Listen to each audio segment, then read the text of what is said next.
All right, folks, welcome back. We are here for game 3, the latest that this tournament could possibly go, the deepest that this tournament could possibly go. We are in the grand finals. It is game 3. It is the rubber match. 1 win for Eddie in game 1 with any percent. 1 win for mm2nescartridge with RBO in game 2. And here we are in game 3, North Korea percent. The boss order is dictated DPRK. And we're going to be going Draon, Fantune, Ridley, and then Kraid. This is going to be excellent. Ryan Ford here to take you through the action with myself. I'm Professor School. We got this, Ryan. Let's go. Game 3, baby. This is what we wanted. Yes, sir. Oh, this couldn't get any more hype. I love it. Oh, yeah, this is absolutely excellent. We've got 2 of the absolute best runners in this tournament. Zenny, unfortunately, needing to drop out. A couple other top runners in there. Scotty, Simo, Glove, all making it through to that final 8. I was in the mix for a little while until I ran into the wall that was mm2nescartridge, both in pool play and then again in the quarterfinals. A lot of good performances from a lot of runners. These are the 2 that stood up above the rest. Eddie taking out, was it mm2nescartridge in the other semifinal? Or, excuse me, MGA in the other semifinal? Yeah. Mr. Guy yeah. Average. So Eddie really taking down some top-level runners to get here. MM2 having to take down Scotty in this previous round. A lot of really, really talented runners making their way across these 7 categories. Although I guess in the case of Eddie and MM2, only 6 categories, right? Because I think they've perma-banned pretty much the same category, each of them. Yeah. Yeah, no low ice and no GT Max. So... I'm assuming GT Max must have been the most, banned category, right? Or am I wrong?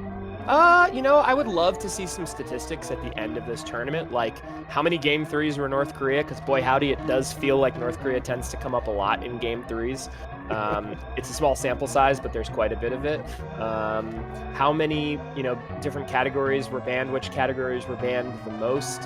I mean, just to show you how much volatility or how much variability there is in these different selections, both MM2 and Zenny went undefeated in pool play, and because seeding determined who was the 1 seed versus the 2 seed, and that gives you a first round bye, we had devised essentially a tiebreaker that was based on common categories played, and out of 7 categories played, there was 1 common category between 3 or 4 different matches between MM2 and Zenny, and it was literally just a single run of GT Classic, and MM2's was a little bit better, and that's the reason why he got the tiebreaker for the 1 seed. So even in a tournament like this where you play multiple games and multiple matches in 7 categories, you might almost never have any common categories or very few common categories with another person. A lot of different ways to get to the finals. For MM2, it was banning low ice every time. For Eddie, it was banning GT Max and surviving the categories that they maybe weren't as advanced in. Meanwhile, how much did Eddie play any percent? Probably not that often, I would think. That seems like the one you'd want to ban against him. But these would be some fun statistics to see at the end of this tournament when it's all said and done. See if Kupo can pull those up for us. Yeah, exactly. Yeah, Eddie, 1 is a monster, and 2... Yeah, this is him just on the post-race interview being like, yeah, so I plan to ban GT Max and then work on RBO as much as I can. It's kind of funny. And him not doing a lot of prep before actually being in the tournament and kind of just going along. Hey, also, opposite colors. All right, so we're neck and neck here.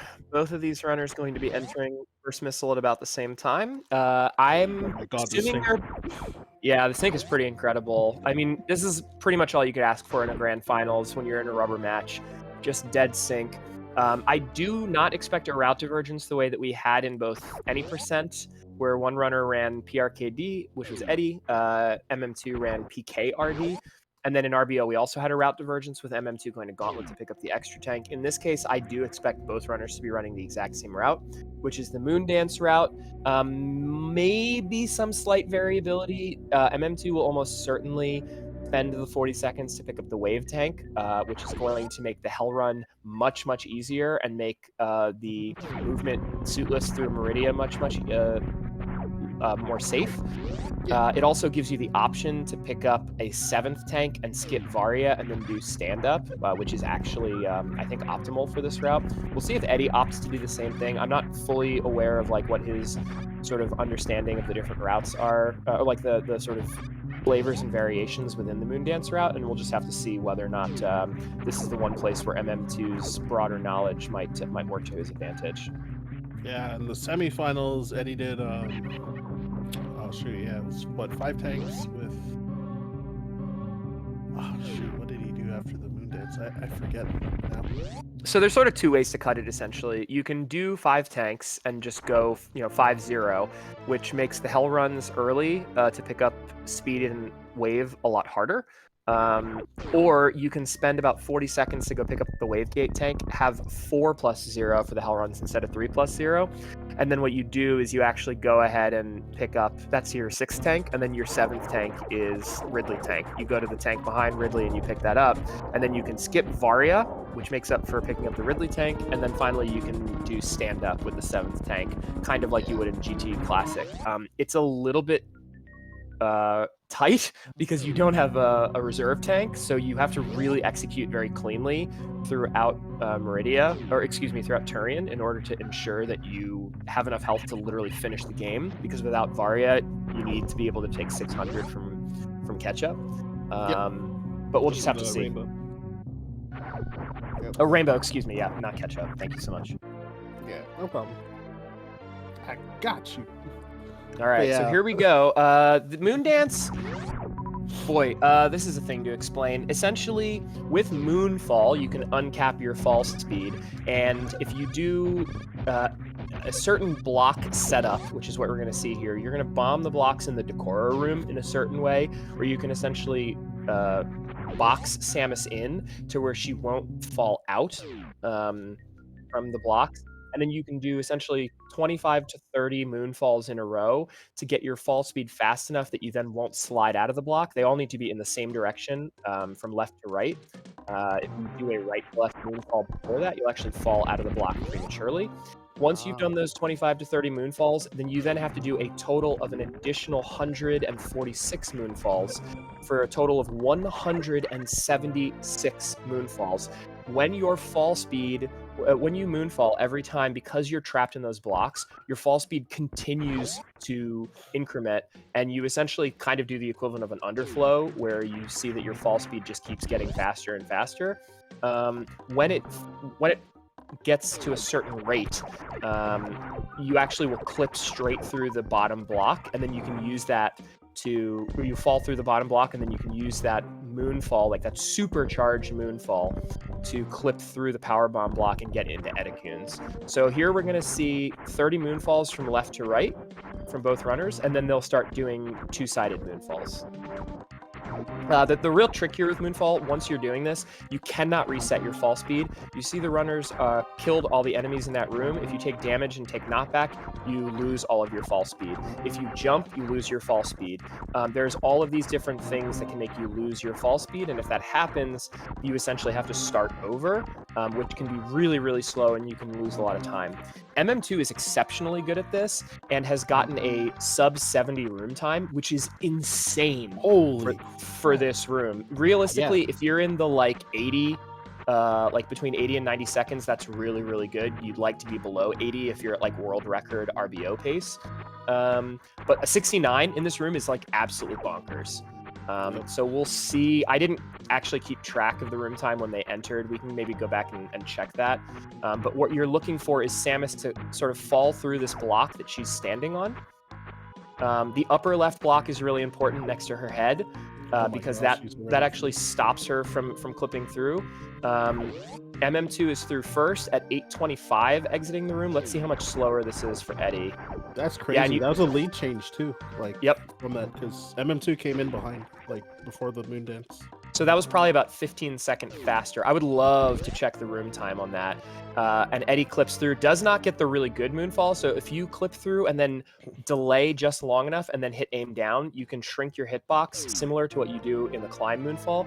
And you can clip all the way to the bottom, which is actually what MM2 did and saved another couple seconds. So close to a 20-second time save there with the execution that MM2 had over Eddie and the big lead change. And it's that moon dance that actually allows you to get to this power bomb at the Edecunes first, and then essentially streamline a single North Air attempt here at RBO, or excuse me, at North Korea percent. Oh my god. So let's see the full extent of that's a 920 touch time on the power bombs. Let's see just what the difference is here. Holy crap! How fast he did that! I think I'm buying a hitbox now. I think he just sold me on it. Okay, so that was about a 17-second difference. I would love for someone to go back and check. I'm not going to do it right now because I want to stay tight on the action in the comms booth. But if someone can go ahead and check how fast, what the room time was, that would be really, really neat to see the room time on Big Pink. Yeah, oh my gosh, MM2 is gone. Okay, and now here's the next question. MM2 is going to be picking up these Spore Spawn Supers, and I'm 99% sure that he's then going to go up and spend the extra time on the Wavegate tank. That's going to give Eddie technically the lead again, if that's the case. But realistically, MM2 can make up all of that time or most of that time by being able to skip Varia and then later do stand-up. And it's also going to make his hell runs much, much easier if Eddie decides not to pick up that tank. Yeah, that makes sense. There was, yeah, so I've been mentioning this because of when I was, studying up on VODs for commentary a couple months ago, for the first match that I comms, and when watching Zost's world record, there was, all this debate and questions about, is it faster to get, 5 tanks versus 7 tanks? 5 tanks plus Varia or 7 tanks and no Varia. And whether it's faster to get the Firefleas E-Tank versus Crane's Warehouse was another debate in that chat during that run when I was watching. That is an interesting one for sure. I actually don't know the answer to that.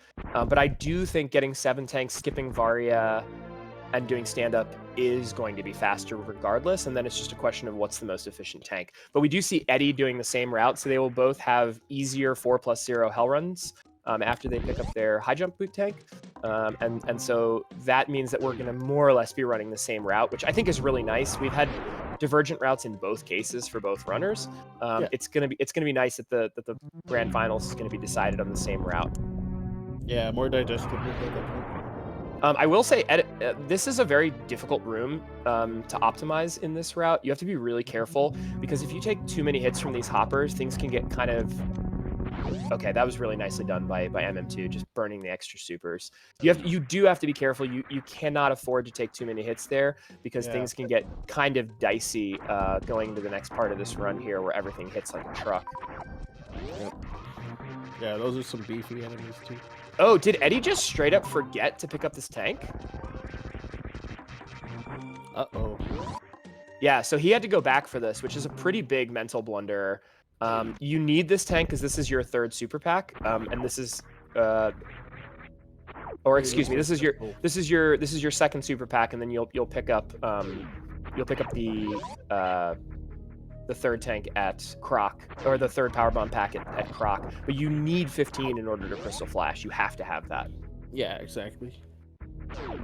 One of the other big benefits to running Moondance route, as opposed to sort of the traditional route where you do the 2+1 hell runs, is you actually have a 3rd super pack that you get since you go down to Edecunes. In the traditional route that people used to run, you only have 2 super packs unless you spend the very, very long time picking up crab supers in Meridia, and then what you need to do is you have to get a super drop from one of the Machtroids before Dragon, and you're completely left to RNG of the Machtroids at that point. So if you get first try, like, you save a whole bunch of time by not getting crab supers, and you finish on exactly 10 supers. Here you never have to worry about that because you get the Etekun's super pack, and you'll have 15, and you have more than enough to beat Dragon and to do the Crystal Flash. Oh no, Eddie being just like Zos in the world record, taunting Spazer. Yeah, going part way up and then backing off. Yeah, a lot of runners will pick up Spazer there because it does make things considerably easier in the Hell Run, and then makes things a little bit nicer in Meridia. But like, it's just a time loss, and at this level, I would expect both people to be skipping it every time. Yep. Yep. I know a lot of times Eddie, when running this category in like post-race interviews, he'll talk about how he had Zos run up to to remember the route or to like figure out the route while he's like kind of winging it. So yeah, that's funny. I think that's been a lot of his prep for this tournament, actually, which is pretty impressive. Just it shows you what caliber of runner he really is, that he's able to do that. I mean, I was grinding my butt off in order to, you know, be competitive in this tournament, and I did that, and I was competitive. But the fact that Eddie can do that and essentially like learn categories on the fly while watching other people's runs is pretty remarkable. And it's just a testament to how good he is at this game. Yeah, right. Yeah, and he's in grands, like, despite I feel like half-assing like half the categories. It's like kind of funny. Yeah. So... I mean, I guess this save is okay. Like, you don't want to... MM2's probably watching the resteam, and he realized that he's reasonably far ahead here, because Eddie's had some real hiccups in the early part. You don't really need it, and then 4+0, like, there's not really an excuse ever for having a problem. The Kojak super is unfortunate there, and MM2 is going to be down to 0 after going through this green door. It's not the end of the world, but, you know, it's just a couple things here that he's losing time on. Yep. Well, nice going for... Because, yeah, I think last time Eddie did this Hell Run, I think he had 3 tanks. So, in his previous match versus MGA. Okay, 166 coming in here is just fine for MM2. Should not have a problem. Yeah, and cleanly through and safe.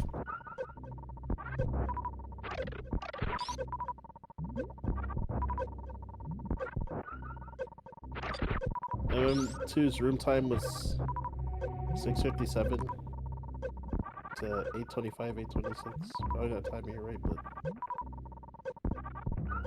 yeah, MM2 is saying pretty bad. 88 to 89 seconds is actually not. Like, anything sub 90 is a good moon dance, realistically. I mean, if you're grinding for record or something like that, like, yeah, you want to be, like, in the low 80s or realistically in the 70s. Like, if you look at Zenny's RBO run where he did this. But, like, anything sub 90 is just fine, especially in a race. Like, that's totally fine. Yep. You know, can it be 15 to 20 seconds faster? Yes. Should you be going for it that fast in a race and risk, you know, screwing up the 170th moonfall and then needing to start over and losing a full minute? Like, it's not worth it, right? Yeah. Actually, yeah, that was kind of one of the big differences for, Eddie versus MGA's previous... I keep talking about that set since that was the previous round, but MGA did fail the Moondance setup like pretty late into it, and then he was like... It was like that plus one more mistake, and he was like 3 minutes behind kind of early in the race. So, yeah, and then kind of just eventually died, like, trying to go for riskier strats and like the Hell Runs and stuff, and then... Yeah, so... You know, that could easily be like a situation with MM2 if he's like going that fast, right? Oh, that one bug trailing off to the right. Yeah, and for that reason exactly, I don't like doing the single bomb here, and you see the sort of shambles that are happening. Like, realistically, I think doing a 2-bomb setup here, I mean, you can do it with a single bomb and do it accurately the way Eddie's doing it, but if you lay 2 bombs here, you will never have this problem, because the first one, if it's early, you'll get cleaned up by the second one, and you know, if you lay them slower, then the first one will just be fine. The second bomb is also really nice because it can make sure that if you miss one of the bugs, the bug will get cleaned up by the second bomb. It's just like, it doesn't cost you any time, and it's just an extra tap. There's really no reason not to do it, and it's just safer. Really funny that MM2 KO'd through and fell down here in double chamber, and then essentially fell down again, but cleaned it up quickly both times. Yep. Also, yeah, Eddie doing that bit of a bubble mountain farm after he left there for extra insurance. I like that. I mean, I think it's fine. It costs you like a second and a half to do that, or a little longer if you wait for the waiver. I think it's totally worth it, especially because you don't have a reserve here. Yeah. See, he came back for like mostly from the farm, like being way shorter too. It was like getting really close again. Yeah, and that's for the same reason why you do that Ripper boost there instead of going for the jump. Because if you miss that jump and you take a spike hit, it's very likely to be GG. Yeah. The wave run here is really, really scary. Yep.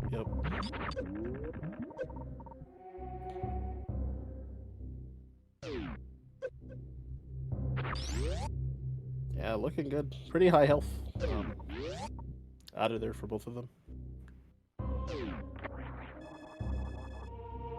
Oh, is Eddie supposed to be farming? I have no idea. He should be fine. If you leave this room with if you leave that farm spot with about 200, you should be a-okay. He won't be able to afford to do what he did in the last run, which was fall into the acid. Like, he just won't have enough health. But he should be fine. Yeah. Oh, he was skipping the Nutella refill. That's why. Okay. Correct. Yeah. So he's just going to gain a little bit of time there, whereas MM2 took it because his health was a little lower and he wanted to be. But Eddie definitely made up time. He was further behind after Moondance for sure. It was like 17 seconds, and I think depending on how this Croc RNG and fight is handled, we're going to see just how much closer it actually is. We can actually use this tank touch time here. So it's about 2040 for MM2. What's Eddie up to here? I'm not. Is Eddie just trying to short charge? I mean, you're fine with 110 here. Like, you're totally fine. There's no. Like, you can do this with like 40 health. I'm not really sure what Eddie's doing. Okay. He lost quite a bit of time doing that because now Croc is already going to be waiting for him on the other side. It should have been. It should have been tighter than that.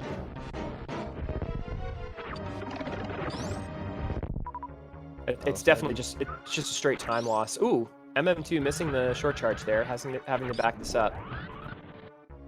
So Eddie was thrown for swag, I guess.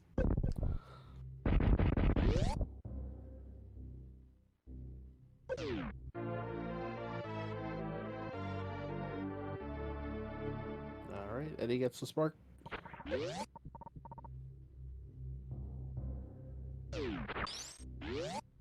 We'll see if this 3 super difference makes any difference in the world. Sometimes you can get a little hexed by the bugs and lose a little bit of time at the farm. True.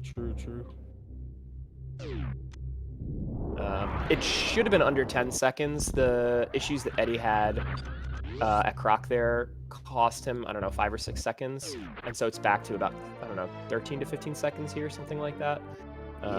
Yeah, I think that's just like, this is where the little bits of knowledge that MM2 has for some of these things help. I would think that maybe Map Rando would have given Eddie some of this information already, but like realistically at 102 energy or whatever he was like 100% fine there. You can do that with speed and high jump on like you can get to that Croc tank on, I can't remember what it is, but something stupid like 40 health. Yeah, so that's interesting. Wonder if he really didn't want to risk it. Or... Yeah, it's likely that he was just unsure, right? That seemed to be the case for me, yeah. And he was trying to do the really short charge, and he failed it a couple times, and just sort of committed to it, I guess. Not really clear. If he was confident in it, maybe. Yeah, by the way, it does look, I am looking back on it myself now, it was about 89 seconds, and it does look like Eddie starts his moon dance at 7:09, and MM starts at 7:12, so it was like a 3-second advantage for Eddie, I think, is just about what you had pointed out, Ryan, and M2 turned that into about a 17-second, like a net turnaround of about 20 seconds, so really, really impressive stuff there. Holy moly. That's really cool. Really cool stats, too. Yeah, and this is I know I'm nitpicking here on Eddie, but I think that these like we have such a close race here that this stuff really matters. Eddie picked up high jump missiles, and if you're gonna do that, you should be skipping croc escape missiles. Like there's really no reason to pick those up. You don't need 20 to finish this, and you don't really get a whole lot of benefit added. It's just like kind of a straight time loss.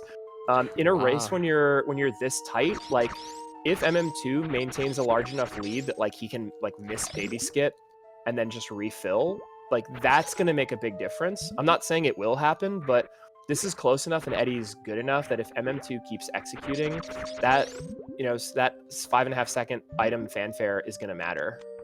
Yeah. Oh my gosh. Okay. Yeah, that makes sense. It was a pretty nice climb for MM2. 24:34 coming through the door. So let's see. So that's actually not great. Oh God! Don't take that hit, Eddie. Okay. Okay, he's fine. He's fine.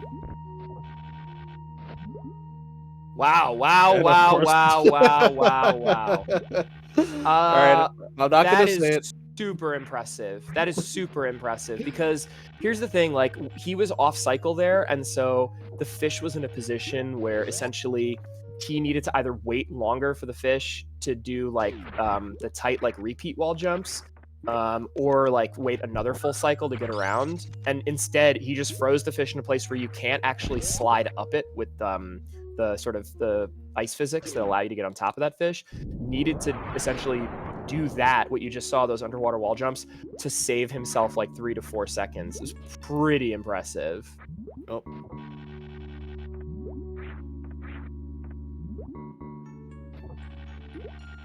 Little bit of trouble here on the grapple jump setup for MM2, so that's going to cost him a little bit of time. Yeah, looking closer. He was, what, about 20 seconds up, I think, with some of the issues that Eddie had. I think Eddie, he's having his own problems with these setup here. This is going to be, oh God, for goodness sake. Right? This stream freeze is killing me every time I try to figure out about how far apart they are. It's always very tiny. Nice clip there. I kind of like, especially in a race situation, spending the second to farm that Metroid. If you get a super, it can really save some time because the Metroid has a higher drop percentage chance for the super than the Zoas do.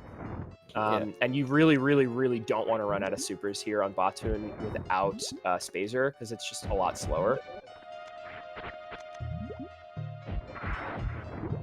Oh, that is so fortunate for MM2. Getting Batoon to spawn right in front of you where you can just pound him with supers, and then again on the angle up, like, you can get such worse patterns like what Eddie's getting right now. This is so much worse for him. That was really, really fortunate from MM2, and he got pretty good drops as well. All right, let's see if we can actually get a check on this fanfare here. 26:57 touch time. Eddie actually did make up time, didn't he? Yeah. This is almost exactly 10 seconds right now. Wow. Yeah, I think there was a bigger... MM2 definitely lost time on that grapple jump. And I don't know if the Batoon was actually faster or not.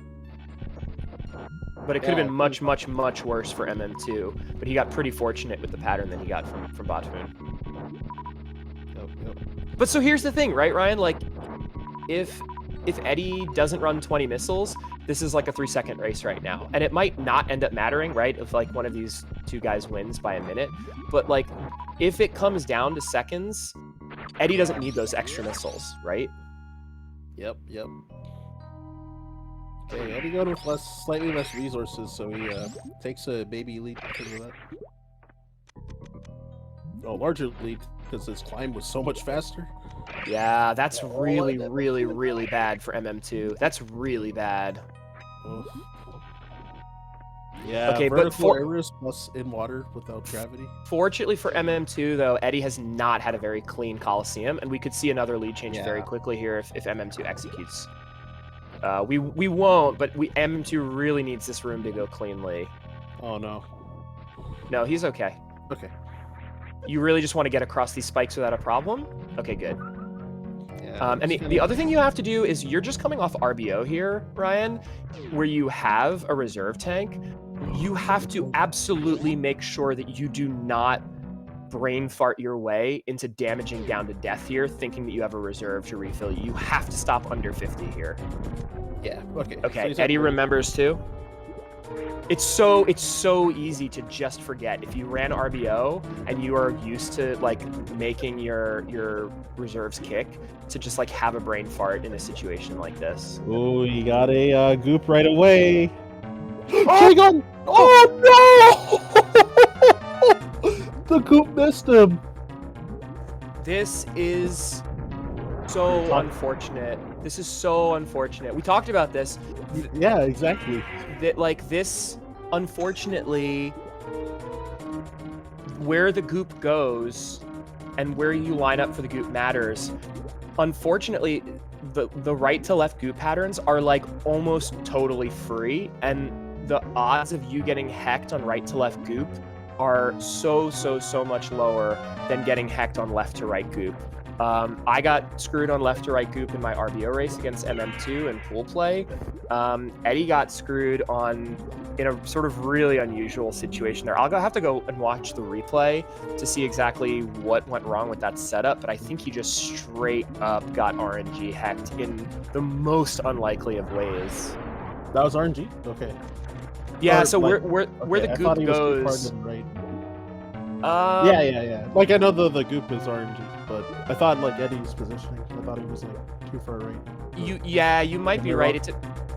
I mean, if he had gotten an immediate goop like straight down, he would have been fine. But because the goops went up and over his head, it didn't, unfortunately. Oh, gotcha. Oh my gosh, that's like probably the decider of the tournament. Yeah, I mean, if MM2 ends up well, the Dragon fight's not over yet, right? So yeah, because he didn't save either. So yeah, like it all depends. If MM2 lives here and doesn't blow the spark afterwards, then it's probably his tournament. But yeah, Stroutlog pointing out correctly that MM2 does actually have a save after high jump. I did actually criticize him for that because I didn't really think it's necessary on 4+0. Right. 296 is a little tight. He probably will be up around 350 with health drops here. Yeah. He has much less room, yeah, so 360. He has much less room for error than he did in RBO, but this is where the extra tank is really nice, because if you run 5+0 as opposed to having 6 here, this is where the wave tank also pays dividends, because it just means that you have essentially another chance to potentially fail the grapple escape here. Oh my gosh, Eddie went so aggressive and actually pulled ahead, but yeah, that's unfortunate. That it's really a shame, because we had the makings of an absolutely incredible race, and I kind of feel bad for Eddie, because we were, depending on the Dragon fight, like we were going to be still within a baby skip coming through the hardest part of the run. Yeah, exactly. Yeah, Eddie, I'm sorry, man. I really am. That's just unfortunate. And we're going to see the exact same thing that we saw in the RBO race, where MM2 is going to save. In this case, I expect him to refill, and that's exactly what he's doing. Because you just don't want to risk going to Fantoon here and dying in the back end of Forgotten Highway. And it's just pretty much GG's at this point. It's it's a 25-minute difference, and MM2 has now a save in full health. Yep, put a nail in the coffin right there. Yeah, it's unfortunate. I mean, we were in the middle of an absolutely epic Game 3 race to decide the Grand Championships, and RNG was just not on our side. I'm gonna go check it right now, Ryan, because I think you might be right that the setup might have just been bad, but the right to left goops are, like, from an RNG standpoint, should not be a problem. Dang, That's There that's is sad to see because this was like really, really spicy too. But sorry, I did interrupt. no, it's quite all right. There is one really, really bad spot where you have a lower percentage chance, but I think it's like it drops from like 95 to 92 or something like that, like of getting gooped. This is analysis done by Nobody Nada. There's a beautiful picture of it actually on the Discord.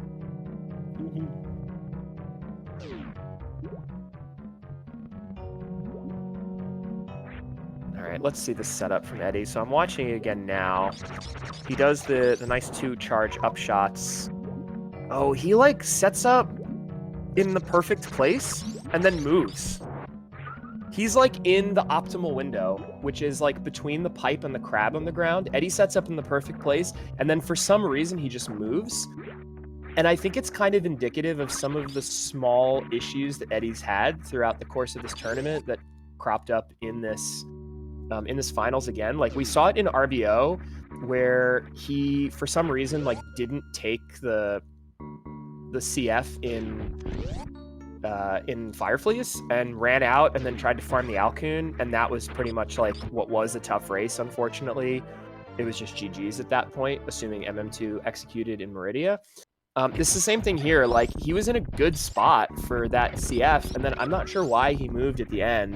But those are sort of the 2 things that I'd like to ask him about.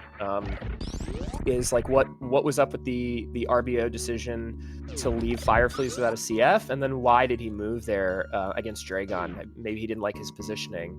But he moved from what looked to be an optimal spot to the suboptimal spot, and then got hecked by RNG, unfortunately.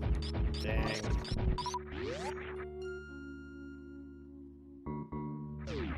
Oh man, yeah, so that's rough. But if you're a big MM2 fan though, then y'all should be hella cheering right now. So I guess in chat if you want to say woo, let's go MM2 or something. Let's hear it. Yeah, I mean, really just an incredible performance this whole tournament for MM2. It looks like he's going to win this tournament losing a single game, which is any percent against Eddie. And if you tell someone that the only game they're going to drop in the entire tournament is an any percent race to Eddie, you're probably feeling really good about yourself.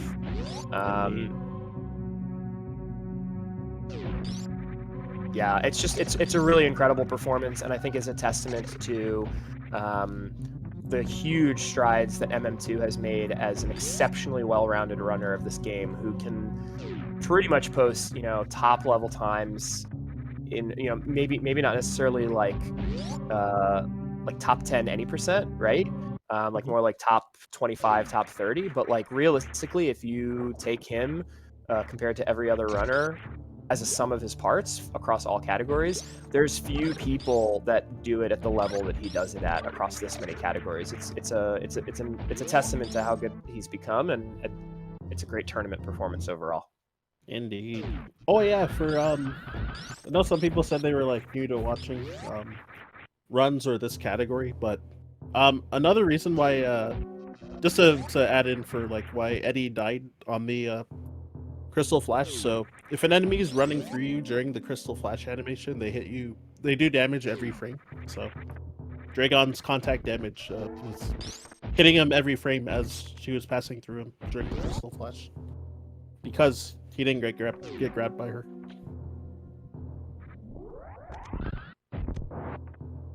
So a little bit of SM mechanics. Common spot that sometimes happens, like if you notice them being really careful in RBO right before Ridley in the farming room, then those bugs that they were farming can also just like fly through you as well during the Crystal Flash and eat most or all of your health in the same way.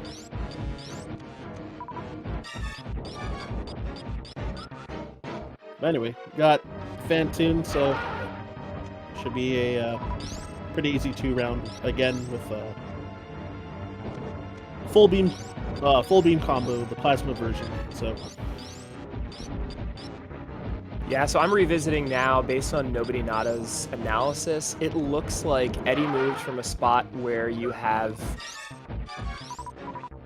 like high 90s% chance of a successful grab from Dragon Goop RNG to something that's somewhere in like the low 90s. So it's not a huge drop off. He didn't hit one of the like 60% chance areas, but he definitely moved into a spot where, you know, it was a near 100% to something that's like somewhere between like 85 and 90.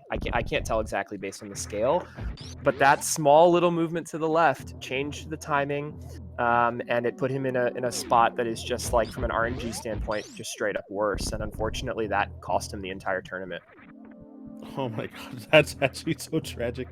Yeah, because the goops went all like right over or right under him too. Yeah. So, like watching it, it's like, oh, that's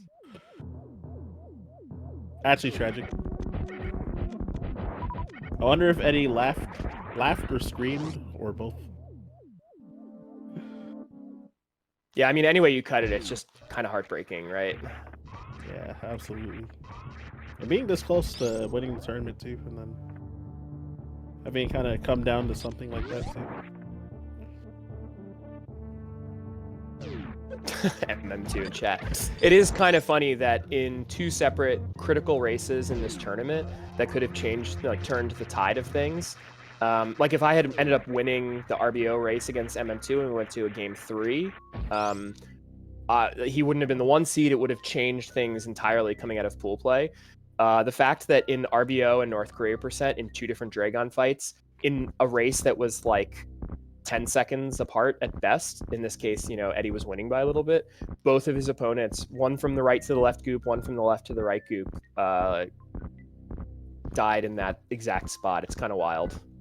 So MM2 putting a cheating curse with his mm2nes cartridge, I guess.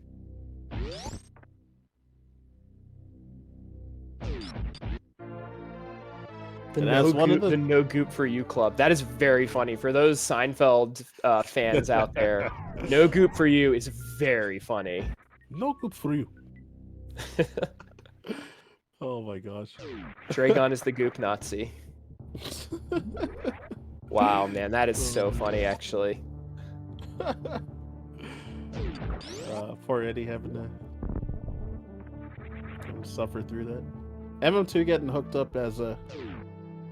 After hearing him confess that, definitely a corrupt tournament organizer, I guess. He's about to win the whole thing. Definitely the most corrupt of the tournament organizers. Yep. Get a prof of alleviating yourself of suspicion, eh?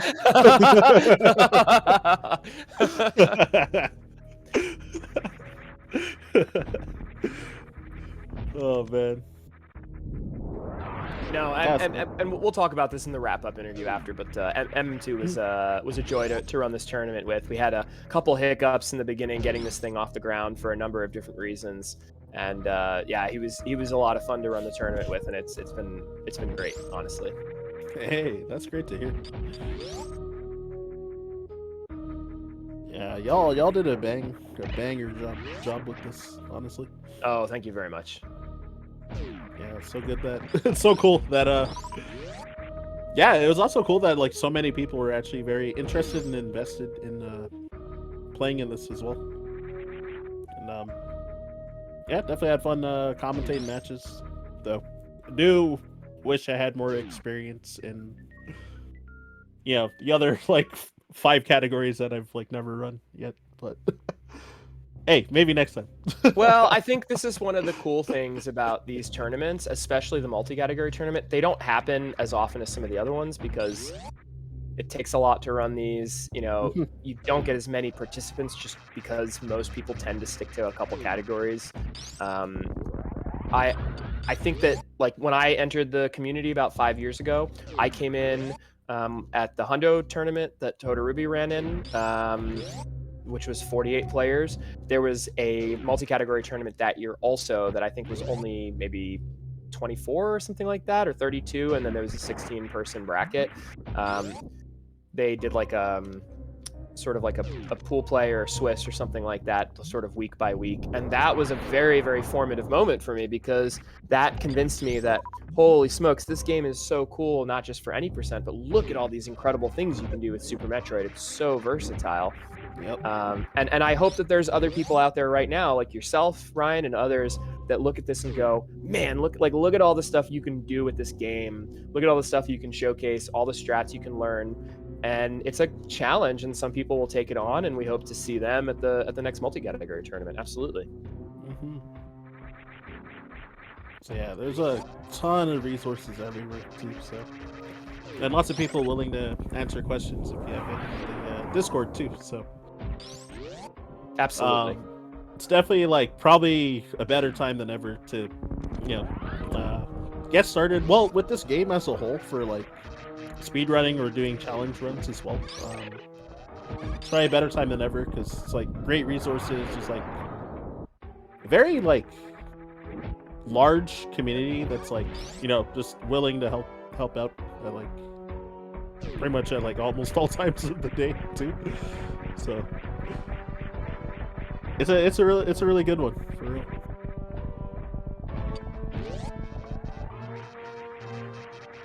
Yeah, with that the race for this race, I don't know. It's like MM2's gonna blitz through like everything at this point, because he's definitely got like a good amount of health, gravity, and full beam combo, the KPDR version. So yeah, and having gravity here is really nice, obviously, because this is the reason why DPRK has some of the really challenging parts of the Suitless Meridia, especially on much lower health than you have in RBO, which I think makes this Meridia harder than the RBO Meridia. But then once you go and pick up gravity, pretty much the rest of the run is free at this point. You don't have to worry about any kind of lava dive shenanigans. You've got space jump, you've got gravity, which is so OP. In terms of like getting you through that lava dive. It's just a matter of like not screwing up Turian and stand up, essentially. And at this point, like, I'm not even sure you bother if you're MM2. Like, if I'm MM2, I probably don't even pick up the Ridley tank here and go for stand-up. I probably just skip the Ridley tank, pick up Varia, and then just damage down to 3. There's no reason to risk a disaster at this point, right? Yeah, that's fair. Yeah, because it's... I was gonna say it's his race to lose, but is Eddie still he's not really like trying to do like regular strats anymore. So I saw him going to get X-ray, and I figured he was just kind of like screwing around at this point.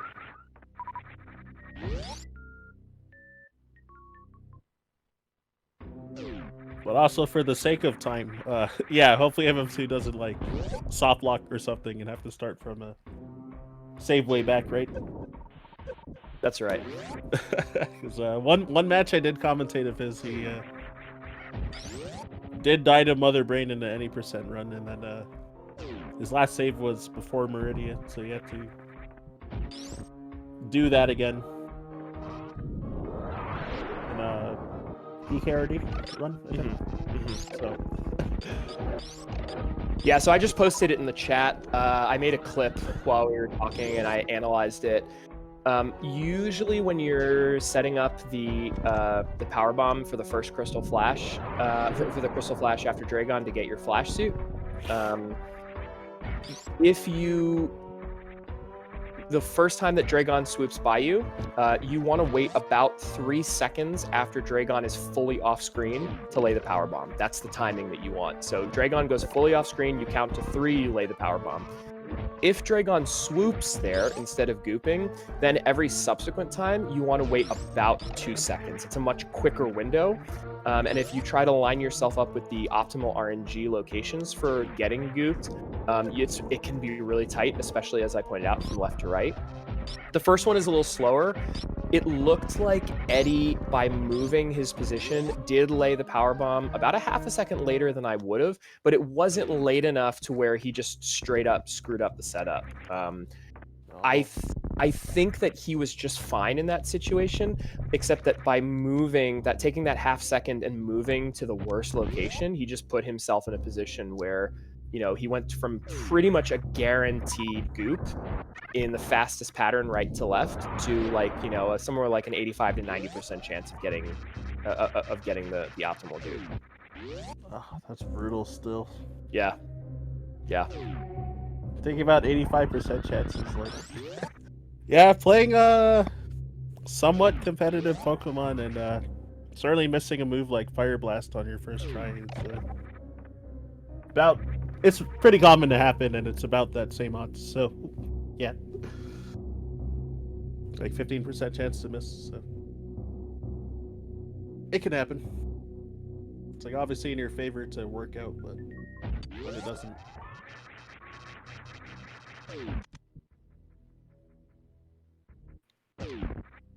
Man, oh my gosh, did MM2 forget Crate just now?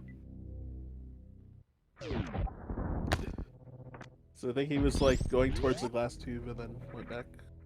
Unless I saw that wrong.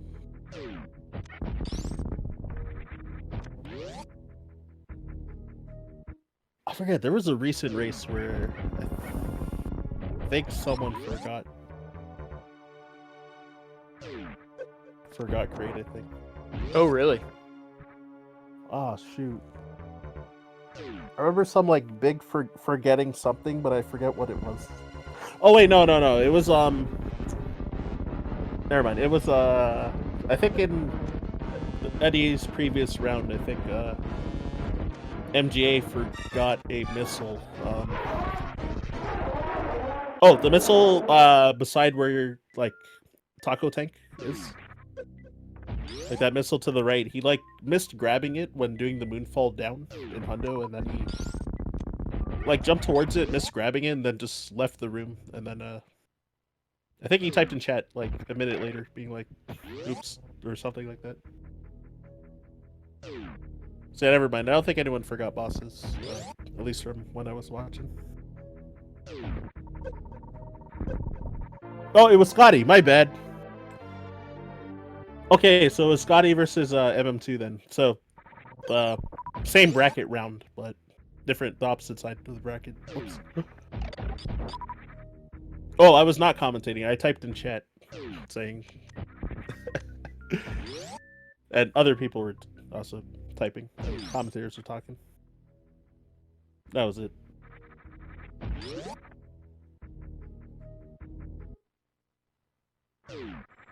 But yeah, MM2 almost about to seal the deal though.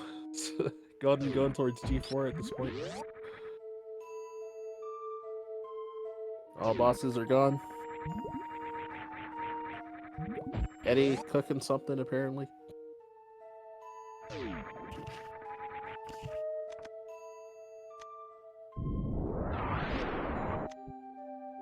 Sorry about that, folks. Having a little bit of mic issues here. Disconnecting a couple times. Am I back? No, you're good. Oh, yeah. You're back.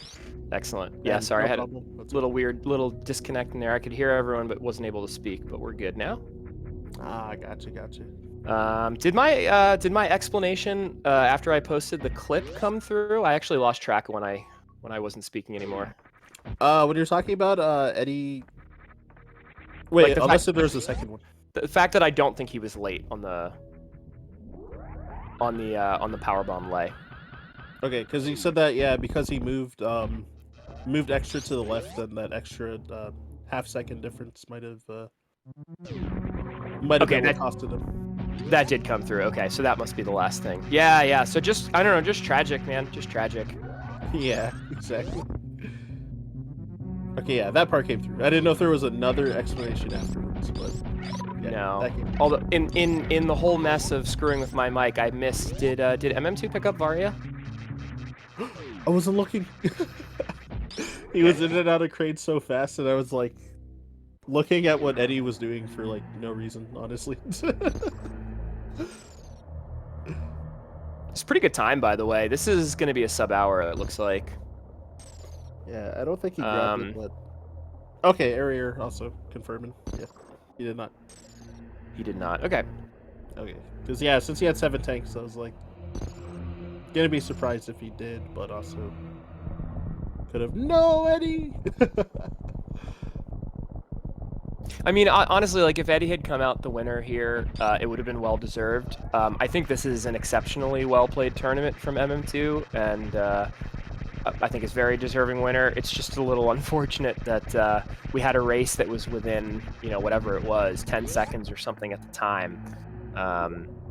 Essentially, get cost by like the fans were cost that experience. Like we were not given that experience, and Eddie didn't get the chance to close this out pretty much just because of like horrific bad RNG luck. Yep. Poor guy. All right, MM2, the insurance right there.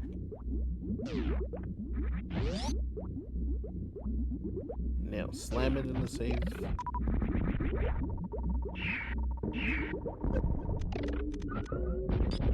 And I think even with the save, you can get a sub hour here. It was like, what was it, like 52, high 52 G4 entry. And you would expect to get a pretty fast Turian here with stand-up. So as long as there's no hiccups, we should see a sub hour for sure, which is a really nice time in this category. Alright, what, 15 and 9 for the ammo? Yeah, Kev correctly pointing out one of the most exciting races in the 2020 multi-category tournament.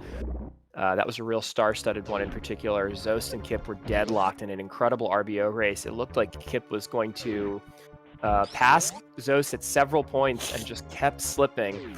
And Zost leaves Draon, and Kip had really low health, if I remember correctly. Failed grapple jump maybe twice, and then didn't have enough health to get out, and that was GG's at that point. Oh, I heard about that happening. Yeah, it was a really good race. Like, Kip was like really fixing to pull the upset there on Zost and kept getting, like, he was like 30-40 seconds behind. He kept closing the gap, getting closer, you know, within 10-15 seconds. I think is about the closest it got, and then was behind exiting Draon, and then unfortunately just did not have the health. Oh my god. Eddie freaking supers the... Oh! This is such a ridiculous... I mean, it's an incredible display of underwater wall jumping, honestly. It's hitbox, so like you're not going to break spin, but still like just being able to hit that rhythm. For anyone who hasn't underwater wall jumped, the thing about it is it's completely counterintuitive to the way that you normally wall jump in this game, because rather than wall jumping in your normal rhythm, you have to like reverse your rhythm entirely, because you have to make sure you don't boomerang away from the wall. So it's completely backwards wall jumping rhythm, and anyone who can pull it off, regardless of what, you know, controller they're doing it on, is pretty impressive in my book. Just saying, Eddie, let's go today. All right, last hurdle here from MM2. He does have the save, so it's pretty much over. I mean, it is over at this point anyway, but let's see if he can get this clean stand-up here with not much wiggle room in his health. Yep. It's very similar to the GT Classic stand-up, the difference, of course, being that in GT Classic you do have 3 reserve tanks in case something does go sideways. Oh my gosh, that catch-up actually looked really close. Ah! Oh my goodness! That's one of those situations where you try to squeeze in a slight bit of time save by getting that 20th shot in. And I don't know if he miscounted or what happened there, but he almost got a catch up straight to the face. My goodness. Yeah, he didn't charge, or he didn't full charge with the point blank shot. So it's just like a regular shot.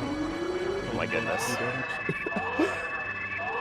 Then yeah, he was so close to the ketchup. He like unbelievable. Like Matrix dodge that. Oh, bowling.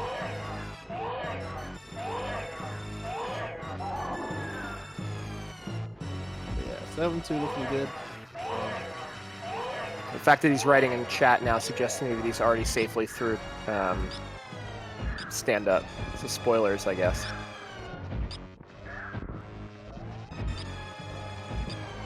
I'm just gonna type in chat just to double check.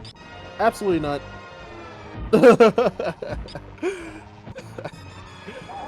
So the animals get hecked forever since this is the final match of the tournament, or we're gonna save them?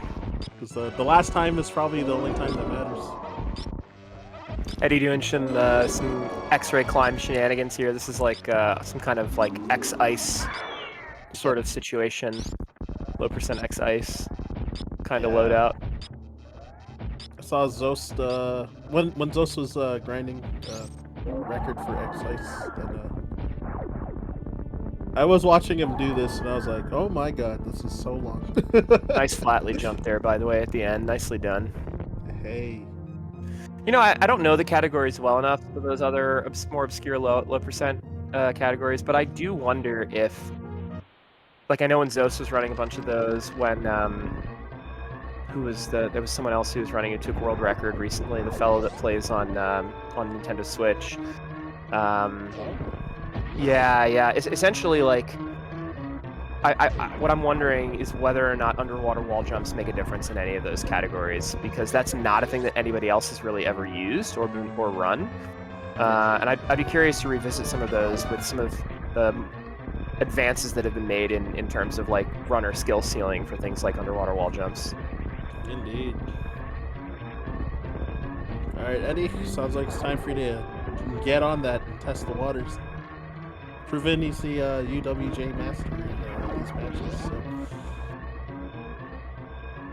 Alrighty, folks, queue up your GGs for the last time in this multi-category tournament.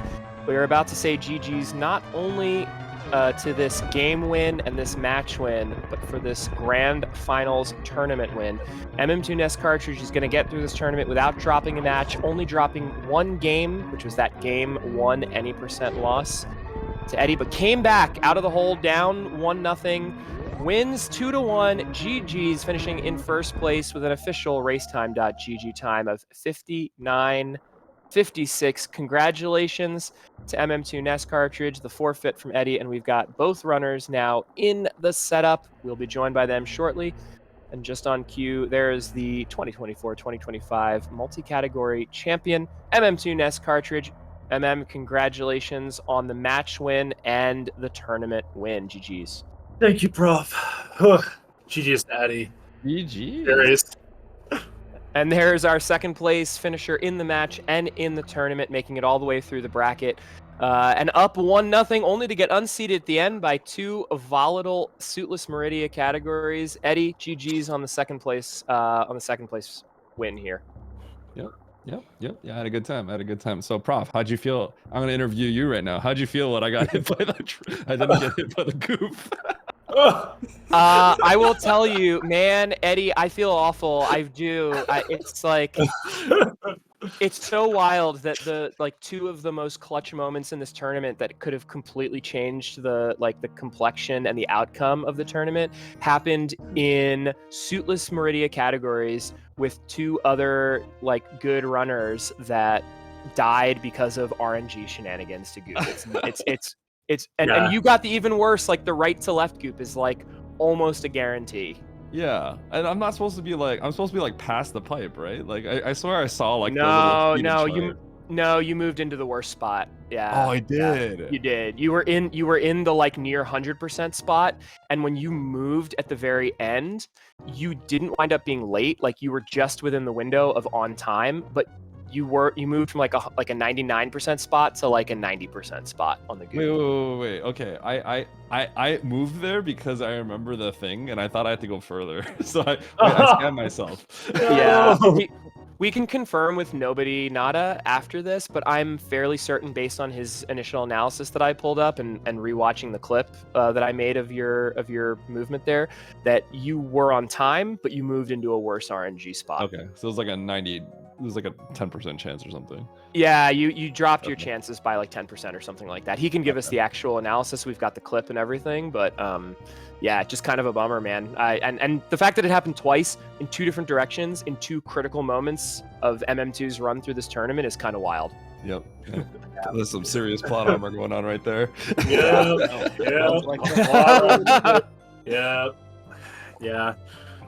I would like to say, Shoutouts to, of course, Dragon for giving my opponent's terrible goop batter. But also, of course, GG's to Eddie for a fantastic match. And GG's to thank you to Prof for not only being a great co-organizer, stepping in at the last moment, but also for giving me like such detailed discussion of like the theory of this tournament and like how I should play. Like great advice for my matchups going forward. It was like, I don't know. I really feel like I would have made worse decisions if I hadn't talked my stuff out with you. Is what I'm trying to say. And somehow our 2 game sets, like the 2 games that we played, I thought were very formative in terms of like strategy overall for the tournament. Yeah, like, but this is not about me at all. Like this is about you and Eddie. And before we move on, because I think we're going to spend a bunch of time talking about how great you played this tournament, M2. But I do want to give a real special shout out to Eddie. Like you're obviously like an exceptionally talented runner. You know, you're on the cusp of a 40 any percent should you decide to go for it. But you came in here definitely like, I would say the underdog in the sense that your skill ceiling is so high, but your full grasp of all the other categories is not where your any percent is. And I know, and that's not a shot at you. Like if anything, that's me building you up, because I think if I am not incorrect, you spent time learning some of these categories, like watching other people's runs while you did your runs leading up to this. Is that correct? Yep. So yeah, I want to tell you something funny about the RBO run. Obviously, I ran RBO against Diggy Diggy Ding, and I ran it against Kaizen Tune. And every time I have the run going, I don't really remember the route, so I have to have like Zos's run or someone's run on the side, right? So I had Zenny's RBO run up this time, his double Norfair run, while I was doing this, and I knew he, you know, I knew I was gonna get like water weight E-tank over him, so like I would skip around every time, be like, okay, now he's too far ahead of me, let's like rewind it a little bit. And the funny part about the RBO run was like, I normally like watching my opponent to see how far ahead they are, or like where they are, so I can make my decisions, right? And then at some point, once I'm on autopilot, then I don't have to bother looking. But I was watching him too. I'm like, okay, he's ahead of me. And then I think I was actually ahead of him, but then I took the death. You were ahead of me into Norfair. But you had extra items. I had an extra tank. That's correct. Okay. I don't know where you got that because I don't know anything about this route. Gauntlet. Okay. So I knew I was ahead of you, and then I took the death, and then, you know, I had the save, but I knew I was like, okay, and then I checked, and I'm like, okay, I was actually ahead, now I'm behind, right? So after that, I then paused Zenny's video, and then I was just watching what M2 was doing. Oh, I was just following along with him.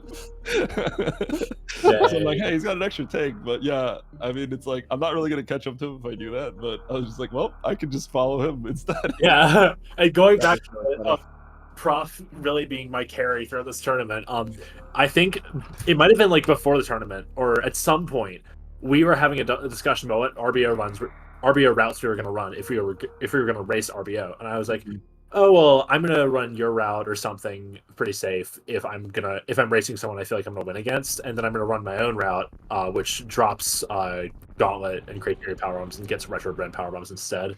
If I'm racing somebody who's going to be fairly close, which both Prof and Eddie were falling into that category at that point in time, and then I decided, no, I think I'll sack the minute, and I'll just play it safe, try to get a consistent finish run with no deaths. And in this run, I needed that extra tank in order to get the CF off pre-Ridley. Oh, you did. You absolutely 100% needed that extra tank to get the CF off before Ridley. Shambled Firefly like no tomorrow. It was just truly insane. Yeah, I mean, you could have committed to doing a CF even earlier if you didn't have the tank, but it would have made because then if you were on one tank less and you had to do the CF, like at the start of pre-Ridley farm, it would have been really, really, really tight for Ridley. It wouldn't have been that much worse. I think it would have been a solid 75 energy worse, and I had like 220 when Ridley grabbed me. So I would have lived, assuming I played the same. But yeah, I also might have. The extra tank was pretty valuable. I also might have like gone in on 24 supers and used the super to open the eye door, at the very end instead of doing it and then farming for 25. Yeah. So I think it's like I might have had more health, but then I might have bungled the fight because I had to do 2 extra shots or Right, something. exactly. I mean, we so talked many about it. unknowns. Yeah, Ryan and I talked about it quite a bit. The extra tank would not have saved Eddie in Lava Dive, but it did save you, I think, in a couple really key instances. Yeah, absolutely. And that's the trade-off you make in RBO. So we talked about the shenanigans with RNG Goop, and this is, I think, the other really critical swing in the match. So Eddie, in RBO, you were behind a little bit, but you still could have been putting a lot more pressure on MM2 in Suitless Meridia. And unfortunately, instead of CFing in Firefleas, you decided to leave and try to farm an Alcoon, and that's where you took like the death that actually like ended the run for you. Mm-hmm. What happened there? Like, because like realistically in that situation, I think the optimal move for you is to just take 2 hits from the flames in Firefly, CF, and then you're just golden for the exit. And you decided to go and farm up a power bomb you didn't need, and I was just trying to figure out what you were thinking when you did that. Yeah, I don't really know what I'm doing. So I'm like, well, let's just get as far as possible to where I'm supposed to go until my health is low enough, and then Crystal Flash. That's the Yeah. idea. That's the random player mindset. That's the mindset, right? I'm like, okay, well, I know Yeah. I have to go this way, so why would I Okay. CF in here when I could CF closer to my destination? Yeah. And you know what's the funny thing? You'd think I'd learned this, right?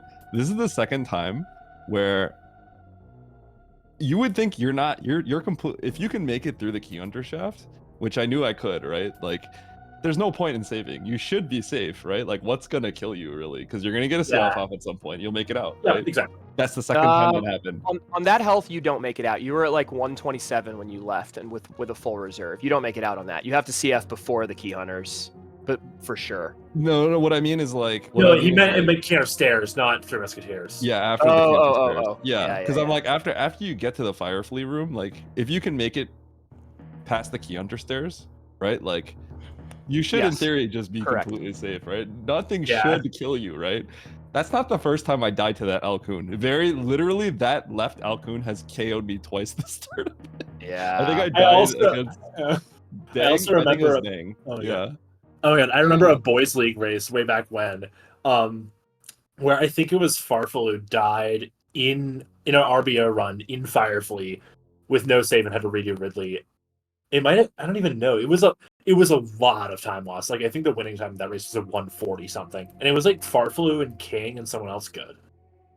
Like, I don't know. RBO's it's such a hard race category. Well, I think it was an excellent selection, and I'm assuming, that your strategy picking RBO is like, I'm down 1-0, I need volatility, and I think I can pull this off. Is that fair to say? So my strategy was, I was not really thinking about the match score because I knew it was like at least 90% chance I lose game 1, which is going to be So throughout like pretty much all of today, I was debating, okay, do I pick Hondo? Do I pick North Korea? Like, between those two, I wasn't really even considering Interesting. RBO. You weren't thinking RBO. So were you watching my stream and then you saw me like try to memorize them out, and you're like, wait a second. Yeah, I was watching that. So I got home at like 2 hours before the race. I fire up a Hundo run. I get to gravity. I see Eddie. I hear Eddie like, it's gonna be. If I'm picks RBO, I'm done for. I immediately reset my console, go to the backpack, start practicing RBO. That's funny. That's funny. Oh my goodness. That's literally what happened. Well, and I think it wasn't a bad grab time too. It was like a low 31, which is like tolerable for right.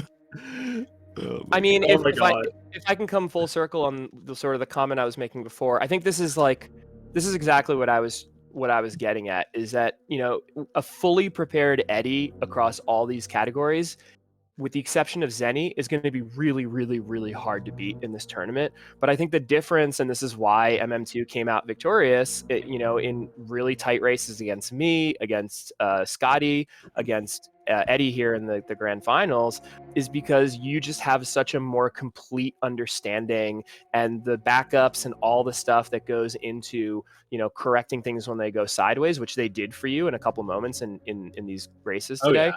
Like you are able to see the Coliseum in RBO. Oh, I like, know. That's where the lead change happened right after Batoon, and you cleaned stuff up really nicely, and you kept yourself, in it, and the mistakes that Eddie made were like very, very small mistakes, but they're the kind of mistakes that happen when you're at like, 80 to 90% and not like, 99 to 100%. Ironically, like your extra bit of understanding kind of translated to something similar to like the percentage drop that Eddie had with the RNG from the goop. It's like Eddie's just like right there, but those small little things like, exiting into Alcoons and taking that death is really what the difference maker is. And it just goes to show you how hard it is to be top level play in all 7 categories when you're trying to juggle everything. So hats off to you, MM2, and hats off to you, Eddie, for coming in second when you're literally learning stuff on the fly. It's an incredible performance from you, and big GGs to MM2 for a very well-deserved Grand Championships. Can I ask one quick question? Absolutely. I didn't save before Dre because I saw that I was trailing MM2 like by a decent amount. So I'm like, okay, if I want to win, I actually have to just go. Because if I die, it's like what's gonna happen anyway, right? What happened? How did I why when I died I then turned on the restream just to double check where I was, and then I saw that I was ahead of you, I think, at some point. It might have been I had a terrible halfy climb. I assume you're talking about North Korea percent. It was halfy climb. Yeah. I had a terrible halfy climb, and then I had like I was being a mega coward and not wanting to do right side goop for my grapple kill, and yeah, that was pretty much it. Okay. Got it. But yeah, I also didn't save because I was like, well, after that halfy climb, we're probably neck and neck, or a little bit ahead, but probably not. The fact that I made you. If I die, I don't know if you were watching. Yeah, I was gonna say, were you watching me by any chance? I was watching the restream. I wasn't watching. Okay, because I was gonna say, like, if you saw that I just like fell really far behind, you probably just saved there, right? No, I noticed. After my first grapple kill attempt is when I saw that you died, and I was like, shoot, I have to get this. Yeah. Okay. I saw you came in without saving, so like I was like, oh, I put enough pressure. I managed to put enough pressure on him to make him not save. So he's like gotta be sweating a little bit. Oh yeah, I was sweating. It was a good chance with the moon dance and stuff. Like I thought I was gonna like pull an MGA and just fail the moon dance or something, and just be really far behind. Oh, in the beginning, so many shambles named after him, like MGA the escape, MGA moon dance. Now, oh my god. I want to say something. This finals RNG? What is this finals RNG, right? Okay, so we get North Korea percent right after RBO. So in the very beginning, I take my PBs and like I like don't remember to go, so I actually forget the retro bin PBs and I just go straight to I go straight back. Oh no! Because in RBO, I go back and loop and get them, right? So because we just played RBO, I kept thinking, oh, well, I'm going to loop back and get these in my head, right? So I forgot to go get them right away. So I got all the way to the bottom of Green Hills and I had to go all the way back up. And then when I got to below Spacer, I went up the Spacer and then I bombed I started bombing the block out, and then I'm like, wait a second. You baited me with that. I saw that. I saw you were going up there and I was like, oh, he's getting Spacer as a safety. Yes, I can save before Bubble Mountain. Oh. Okay, yeah. That's very interesting. Yeah, and then I was in the save room and I saw you were going back and didn't have space, and I was like, shoot. Oh, you got. I got baited. You got bamboozled. Okay. I did get that funny. So that's insane. Whoa! Yeah. What a head fake! What a head fake, Eddie. That's like big. That's Galaxy. You literally broke my ankle with that one.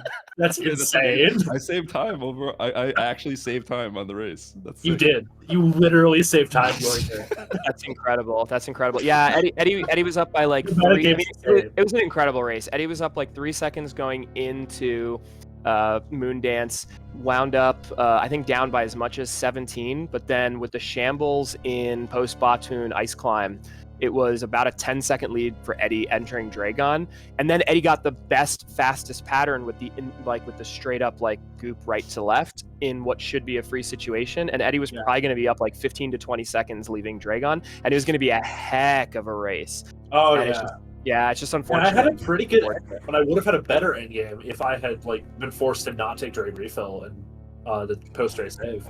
Yeah, so, I mean, it would have been super hype. I mean, it would have been absolutely neck and neck, and Eddie would have been playing him in front. But it's okay. That's how it goes. That's Super Metroid, man.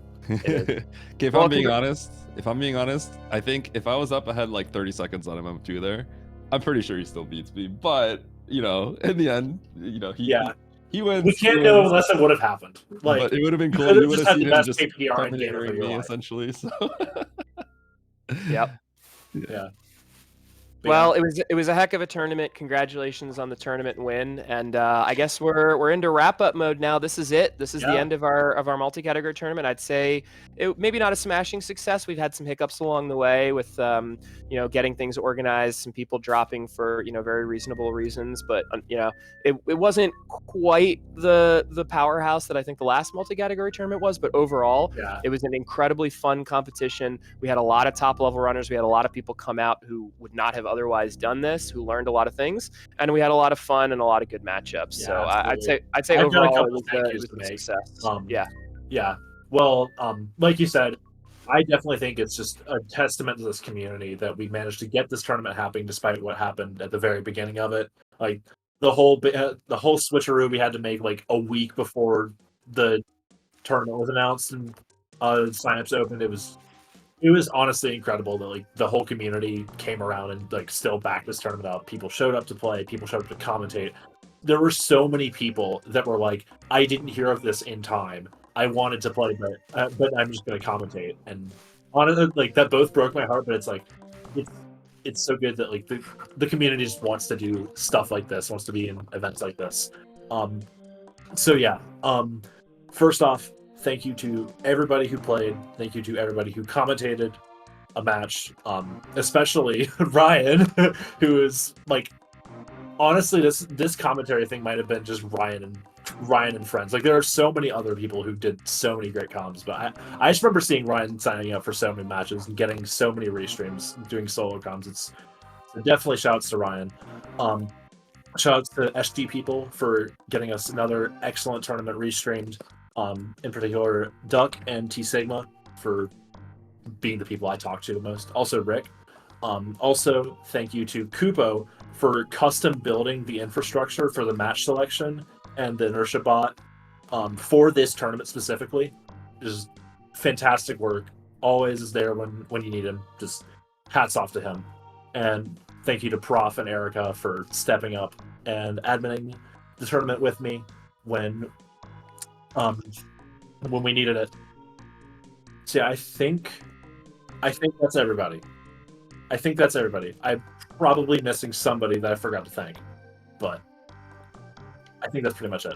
No, that does a great job at covering it. I think it was an excellent tournament. I think it was an excellent final match.